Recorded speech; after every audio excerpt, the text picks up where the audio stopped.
1818 цэгийн иргэний хяналтын нэгдсэн портал. Бид даатгуулагч иргэдтэй эрүүл мэндийн даатгалын үйлчилгээг илүү хүртээмжтэй хялбар шуургай хүргэх зорилгоор цахим системийн хөгжүүлэлт, сайжруулалтыг тогтмол хийж ажилладаг. Энэ ажлын хүрээнд хөнгөлөлттэй эмийн тусламж үйлчилгээг авдаг иргэдтэй зориулан хөнгөлөлттэй эмчийн засыг иргэний хяналтын нэгдсэн порталд нэвтрүүллээ. Ингэснээр иргэд хэрэгцээд эмийн талаарх мэдээлэлээ нэг дороос илүү ойлгомжтой байдлаар авах боломж бүрдэж байна.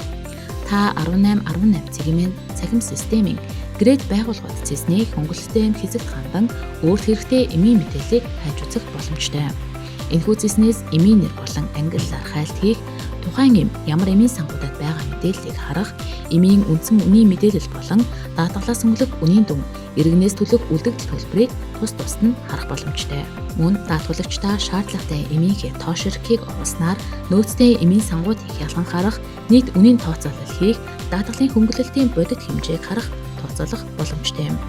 Энэхүү шинжилгээний үр дүнд даатгалагч иргэд өөрт ойр байрлах эмийн санг илүү хялбар болохын зэрэгцээ, эмийн үнэ, даатгалын хөнгөлөлт болон өөрийн төлөх төлбөрийн талаар урьдчилан мэдээлэл авч цаг хугацаа болон зардлаа хэмнэх нөхцөл бүрдэж байна.